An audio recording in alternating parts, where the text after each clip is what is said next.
ওই হামজা এই বেটার বয়স আমার হাঁটুর বয়স না। বিসমিল্লাহির রহমানির রহিম। পরিবেশনায় ও পরিচালনায় দিক দিগন্ত। সাহাবায়ে কেরাম জিজ্ঞেস করল, আপনার কষ্ট হচ্ছে না? ও সময় তো অনেক হয়ে গেছে। কি মাস্টার, আরে চলবে?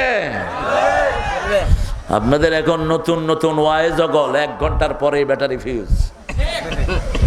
45 মিনিট পরে হুজুরের মুনাজাত শেষ হইয়া গিয়েছে। ওরা যদি 45 মিনিট করে, আমার তো 20 মিনিট করা উচিত। কি করছেন কি? হ্যাঁ বেশি করে করেন। হাসমই না আর বগুড়াতে, বগুড়ার লোকেরা ছাড়ে না। আসলে আমারে কোথাও ছাড়ে না, এই হলো মুশকিল। আমি এখন ওয়াজ ছেড়ে দেওয়ার চিন্তা করতেছি। ওই হামজা এই বেটার বয়স আমার হাঁটুর বয়স না। আমি ইউনিভার্সিটি যখন পাশ করছি ও জন্মই হয়নি। ও আইসা শুনি 1 ঘন্টা পরে মুনাজাত দিয়ে দেয়। আবার যেগুলো আছে ওই যে ছোট ছোট রফিক আরো কে কে আছে, একদম এদের কি অবস্থা বলেন তো? 1.5 ঘন্টাও যায় না। কেন এত তাড়াতাড়ি ওয়াজ শেষ করো?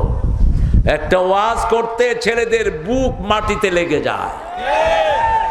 মানুষগুলো কষ্ট করে বহু দূর থেকে আসে, ঠিক না ঠিক? ফট করে উঠবার, সিট করে ছেড়ে দিবা, এটা যেন না হয়। আল্লামা সাইদি রাহমাহুল্লাহকে দেখতাম, এই যে আমি আপনাদের কাছে অনুমতি চাইলাম এখন, এই ঠিক এটা উনি করতেন। যত বড় হোক যত ছোট হোক, মাহফিলের আগে কমিটিকে বলতো দোয়া করব। কমিটি যতক্ষণ বলতো না করেন না, ততক্ষণ করতেন না। কত বিশাল মনের মানুষ, আল্লাহ তার কবরকে জান্নাতুল ফেরদাউস বানায়। আমরা মুসলমান হইতে রাজি আছি তো? মুসলমান হইতে হলে কাউকে কষ্ট দেয়া যাবে